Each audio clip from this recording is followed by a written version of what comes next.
Bonjour, je vais procéder au tirage de relations pour chacun des signes du zodiaque.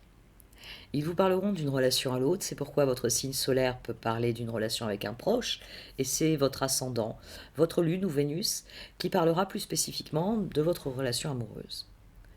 Je vais, je vais faire un petit point là maintenant sur la manière dont je vais m'y prendre, et je vais faire aussi un petit point sur les conjonctions lunaires, puisque il y a une semaine nous avons une pleine lune, dans une semaine nous avons une nouvelle lune. Nous sommes donc réellement à un carrefour dans lequel vous pouvez décider de ce que vous allez mettre en œuvre euh, d'ici une semaine. Alors dans un premier temps, il y aura 3 cartes d'oracle développant ce que la relation est actuellement dans votre vie. Puis je tirerai des renseignements supplémentaires au sein du steampunk. Les cartes Les cartes développeront votre position et aussi celle de l'autre. Elles développeront la configuration qui est donnée par l'oracle. Si vous vous reconnaissez dans cette relation et que vous souhaitez en apprendre plus, je procéderai à un tirage beaucoup plus long auquel vous pouvez accéder dans le lien qui se trouve dans le menu déroulant du titre. Cette partie est payante et sur Vimeo et elle vous permettra d'accéder, on va dire, au complément du tirage. Concernant les énergies qui seront à l'œuvre dans ce tirage, comme je le disais, ce tirage suit une pleine lune en Lion, une pleine lune qui a été sans compromis parce qu'elle était trigone à Mars et quinconce à Pluton. Le trigone a renforcé notre volonté personnelle de progresser, mais Pluton a veillé à ce que nous choisissions le plus grand bien. Donc, cette pleine lune a vraiment été une occasion de trouver de nouvelles voies d'expression qui se situent au-delà de notre ego. Ces énergies-là sont en train de se fermer, de se clôturer, et en fait, ces tirages risquent surtout d'être marqués par les rétrogradations de Mercure, qui est heureusement très courte. Alors certes, ça augure des difficultés dans les échanges, mais vous pouvez accompagner le mouvement en évitant de résister et surtout de vous énerver quand les choses ralentiront. Soyez attentif à vos finances et patientez en peaufinant vos plans. Ça ira mieux. À partir du 10 mars, ça commencera à s'améliorer. D'ici là, nous aurons une nouvelle lune, le 23, à peu de choses près dans une semaine, puisque je prévois ces tirages maintenant pour le 15 février. Cette nouvelle lune se situera elle aussi en poisson, tout comme la rétrogradation de Mercure pour partie, et elle les dynamisera en apportant un nouveau départ dans nos vies. Elle sera en harmonie avec Mars, à nouveau, et Uranus cette fois. Uranus qui encourage le changement. En fait, cette nouvelle lune dédaignera quelque peu les énergies tournées vers le passé de Mercure. D'autant que Mars s'alignera avec le nœud sud pour nous rendre plus déterminés, plus concentrés sur nos objectifs. Enfin, j'ai gardé une petite information qui devrait vous faire chaud au cœur pour ceux qui se passionnent comme moi pour l'astrologie. Jupiter sera sextile à Neptune autour du 20 février. Ce transit est un transit sur le long terme parce qu'il se reproduira et il est donc à l'œuvre tout au long de 2020. Il va nous aider à maintenir un sens des proportions, à réellement considérer nos valeurs morales, spirituelles, comme indispensables à la poursuite de nos objectifs. Ça va favoriser eh bien, les objectifs humanitaires. Ça va aussi favoriser l'établissement de liens avec des personnes qui ont des horizons et donc des opinions différentes. Finalement, le côté positif de ce sextile entre Jupiter et Neptune, c'est que cela va élargir nos expériences autant que nos esprits. Voici donc pour ce petit point astrologique. N'oubliez pas que vous pouvez cliquer sur le menu déroulant dans le titre pour accéder à la partie étendue du tirage. À présent, je vais attaquer les tirages, donc prenez le temps de vous centrer, d'être serein, de laisser les peurs, les fardeaux. Les cartes vont vous donner des outils. Donc prenez ces outils, alignez-les devant vous. Voyez ceux qui vont vous servir, ceux qui vous sont inutiles. Ayez confiance dans votre capacité à faire les meilleurs choix. Et je suis sûre que ces tirages vous fourniront des clés pour être on ne peut plus serein en cette fin de février et pour attaquer le mois de mars. Merci de m'avoir écouté, je vais procéder au tirage. Voici donc votre tirage de relation en cette mi-février à millions. Au centre de ce tirage se trouve la croix andine. Cette croix représente les 4 points cardinaux. Le monde supérieur, le monde inférieur et les différentes étapes à franchir. Et bien finalement pour pénétrer en son centre.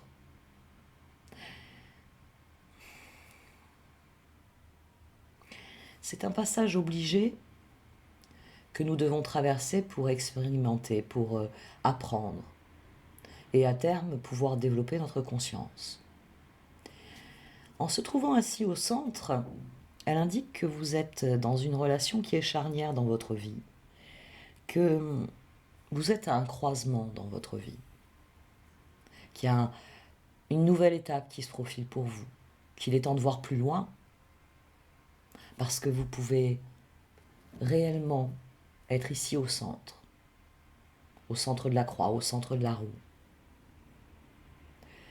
C'est une carte qui vous encourage à rêver grand, à rêver de l'avenir.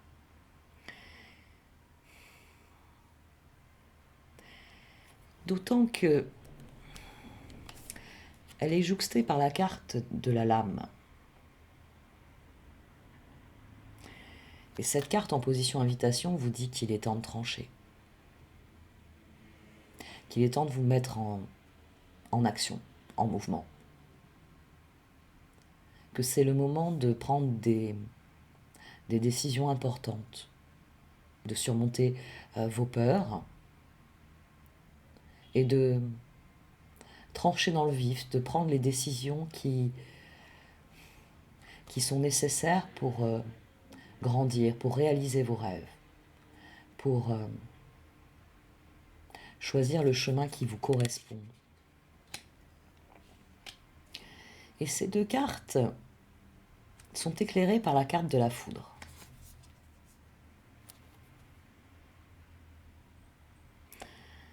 En position médecine, la foudre, c'est la compréhension soudaine que vous avez un destin avec un grand D à vivre. Que vous êtes dans cette relation, mais vous êtes plus largement dans votre vie pour une bonne raison. Pour être vous-même, pour vivre ce que vous avez à vivre. C'est une carte qui vous encourage à faire preuve de courage, à faire preuve d'audace, à faire preuve de ténacité. Parce que elle vous encourage à trancher avec ce qui entrave votre progression, votre accomplissement.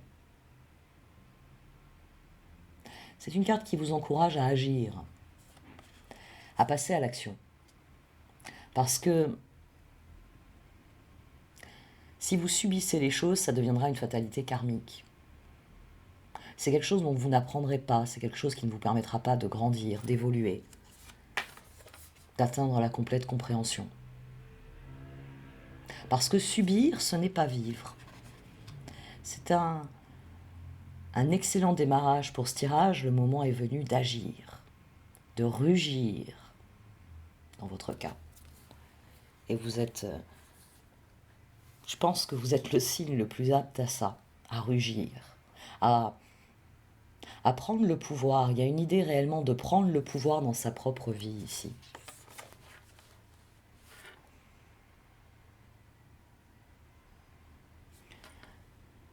À trancher en faveur de soi, en faveur de ce qui est réellement important, ce qui se trouve au centre de votre existence. Tous les chemins vous y mènent, tous. Tous ces chemins vont vous apprendre sur vous. Et le moment est venu de réellement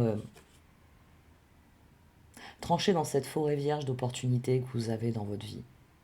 De trancher au quotidien, de décider à quoi vous allez accorder votre attention. Ce que vous désirez vivre profondément. Et c'est intéressant tant sur le plan personnel que sur le plan de la relation. Vous êtes appelé à rugir, vous êtes appelé à rugir avec l'autre. Il y a des choix importants qui se profilent. Et sans doute que vous devez comprendre, sans doute que vous devez faire des choix ensemble. Votre relation en elle-même est au centre de ce croisement. Vous êtes à des intersections, vous devez décider.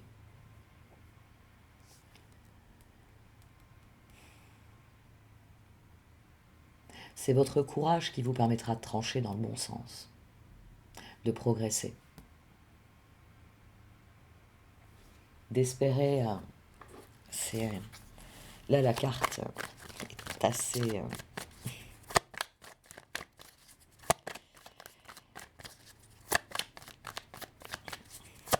Elle parle d'espace tridimensionnel ou interdimensionnel, je ne sais plus. C'est levé. Il faudrait déjà commencer par vivre, vous disent ces cartes.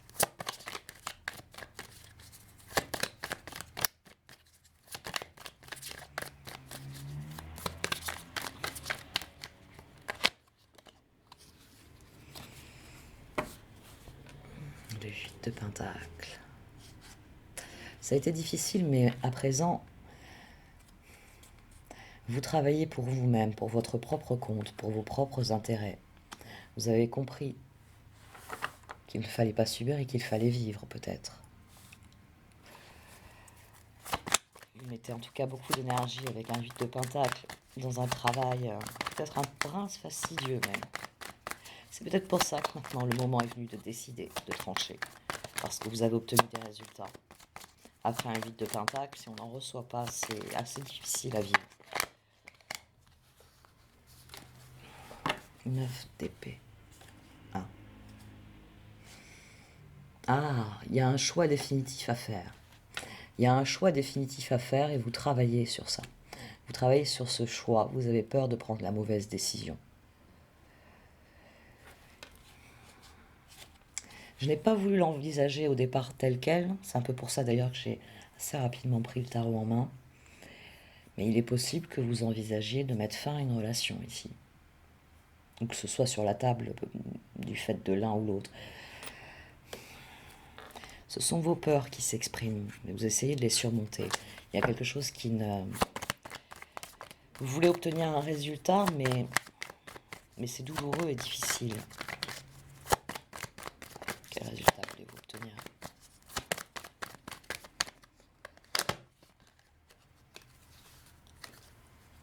Le chariot. Vous cherchez le moyen d'avancer. Vous cherchez le moyen d'avancer. Le moment est sans doute venu de pouvoir le faire. Il va sans doute falloir lâcher prise là-dessus. C'est pour ça qu'il y a le 8 de Pentacle. Il faut un 8 de coupe pour en finir avec les peurs et les cauchemars et pour pouvoir progresser. Vous vous efforcez. Vous vous efforcez de faire le bon choix. Acceptez votre destin. Ne cherchez pas à... Alors, acceptez son destin.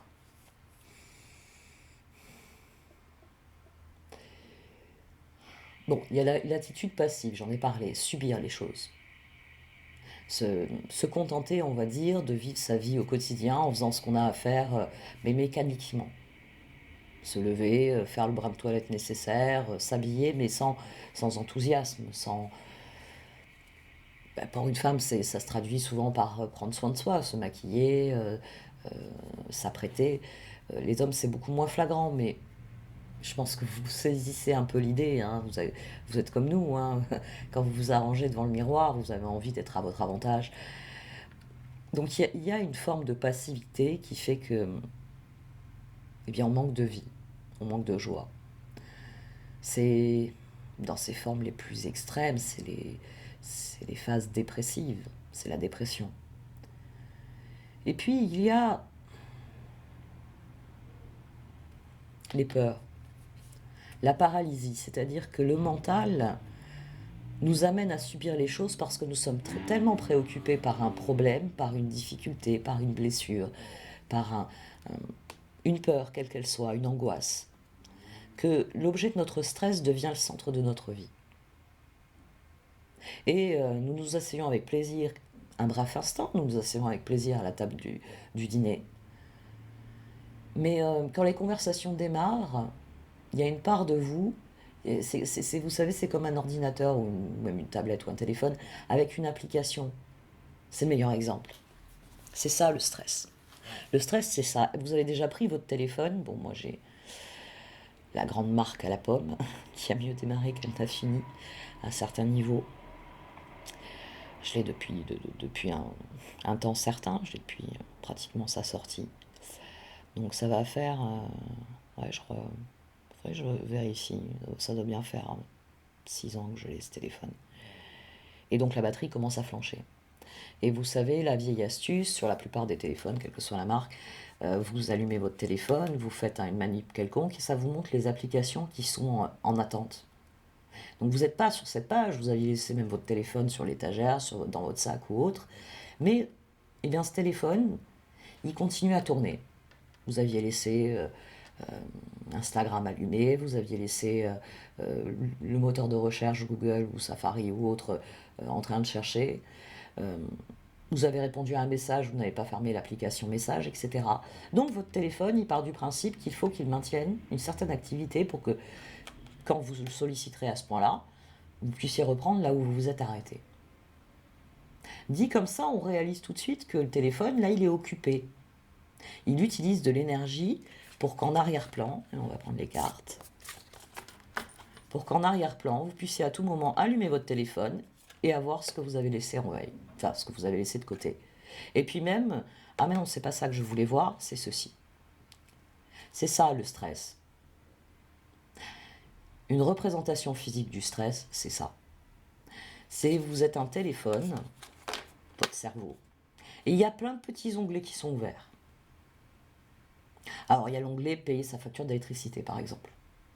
Il y a l'onglet acheter de l'huile d'olive parce qu'il n'y en a plus. Je l'ai dans un coin du cerveau. Il y a l'onglet en rentrant, je me lave les cheveux parce que demain j'ai un rendez-vous important, ou je me fais mon vernis, ou je prépare mes affaires, ou je repasse mon costume, etc. Il y a tout un tas de tâches et c'est pour ça que la plupart des spécialistes en organisation ou en coaching vont vous dire qu'il faut faire des listes. Parce que vous n'en avez pas conscience, mais il y a tout un tas de petits onglets qui sont ouverts. Et parfois, il y a l'onglet antivirus, c'est-à-dire votre travail mental, qui marche à plein régime. Parce que votre ordinateur, il y a tellement d'onglets qui sont ouverts, votre ordinateur mental, il surcharge, il surchauffe. Parce qu'il y a ce dossier-là, il y a ce virus-là, il n'arrive pas à l'éradiquer. Mais il doit en même temps travailler sur tout le reste. Quiconque fait un peu d'informatique, et j'en fais depuis l'âge de 5 ans, quelle que soit l'évolution des ordinateurs, si vous êtes confronté à un problème système, vous avez intérêt à fermer tout ce qui est en cours et vous occuper d'abord du problème système. Mais on ne le fait pas, nous, au quotidien. On ne s'attaque pas à la racine du stress. Le sentiment de ne pas réussir, le sentiment qu'on ne va pas y arriver, le sentiment... oui, les sentiments d'échec, finalement. Ça peut être aussi le sentiment de ne pas être aimé, ça peut être le sentiment... Il y a énormément de variations, même s'il n'y a que 5 grandes émotions.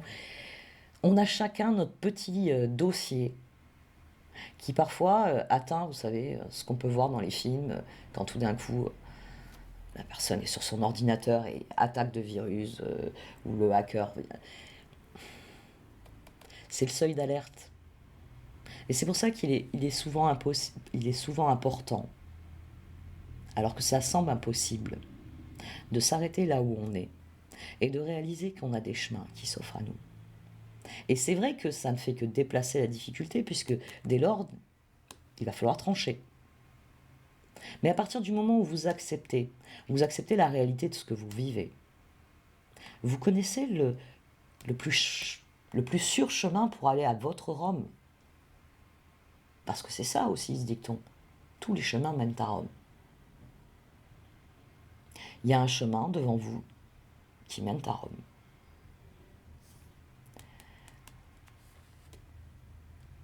Il faut en finir avec cela pour réellement pouvoir progresser. C'est ça le lâcher-prise qui vous attend ici. C'est pour ça que c'est si dur. Parce que ça va réclamer de la ressource, ça va réclamer de la réflexion, ça va réclamer un certain nombre de processus qui vous sont propres, que vous pouvez améliorer avec des bonnes informations, avec des bonnes personnes. Voyons un peu ce qu'il en est pour votre autre.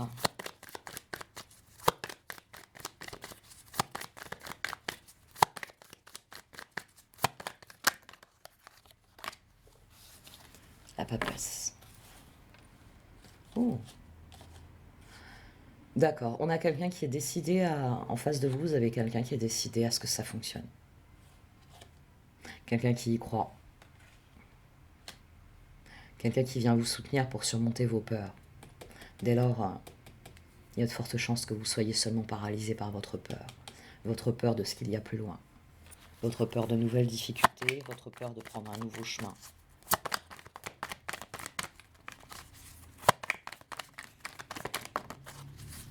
Eh bien, jolie celle-ci.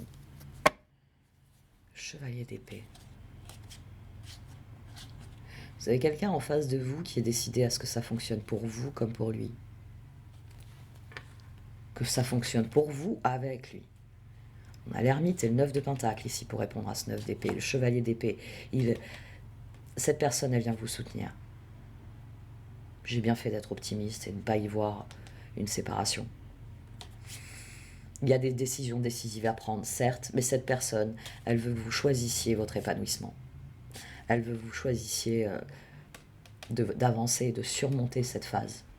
Elle cherche des solutions avec vous. Elle vous parle, la papesse. Elle parle avec le cœur.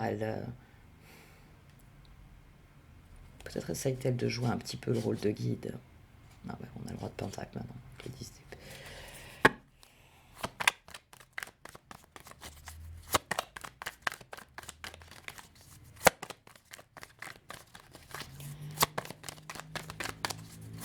Dans quel sens peut-elle aller, cette personne?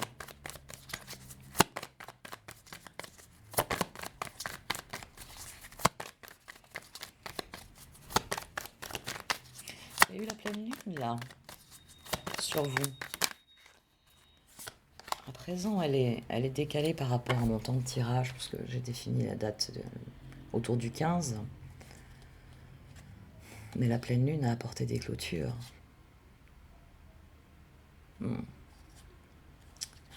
L'autre a compris que le moment du changement, l'autre veut faciliter les changements. L'autre cherche à vous faciliter la tâche. Il cherche des solutions pour que vous abordiez ce changement de la manière la plus sereine possible. Il vous présente les bons côtés pour eh bien, vous puissiez surmonter vos peurs. Vous êtes sans doute sensible à cela. La papesse, le chevalier d'épée, la roue, on a quelqu'un ici qui parle avec sa conscience, son âme, avec son cœur donc. C'est un excellent démarrage. Des actions décisives. Vous devez en finir avec vos peurs, c'est la première des vérités qui me viennent ici. Vous devez cesser de subir les choses, vous devez vraiment vous libérer de ce qui vous entrave dans votre accomplissement. La foudre et la lame ici sont très claires pour parvenir au centre de la croix andine, pour réellement voir vos rêves se réaliser. Le moment est venu de prendre des décisions dans le bon sens, dans le vôtre, dans le sens de vos rêves. Et de comprendre que c'est vos décisions, ce sera plutôt même une succession de petites et bonnes décisions qui vous mènera probablement à vos rêves. Parce que Rome ne s'est pas faite en un jour. Pour rester sur Rome. Pour vous ici, il est question de courage. Il est question de trouver du courage. Ce n'est pas parce que c'est difficile que nous n'osons pas. C'est parce que nous n'osons pas que c'est difficile. On n'a rien fait de mieux que l'ancien temps, puisque cette phrase est attribuée à Sénèque. C'est dire si l'homme avait déjà des clés pour se développer, intérieurement, il y a tant de siècles. Je vais arrêter là pour cette partie du tirage. On va aller explorer ça un petit peu sur Vimeo, voir ce qui sort. N'hésitez pas à me suivre si vous le désirez. Vous pouvez cliquer dans le lien qui se trouve dans le menu déroulant du titre. Je vous remercie de m'avoir écouté jusqu'à maintenant. N'hésitez pas à liker, à commenter ou à partager cette vidéo. Au revoir.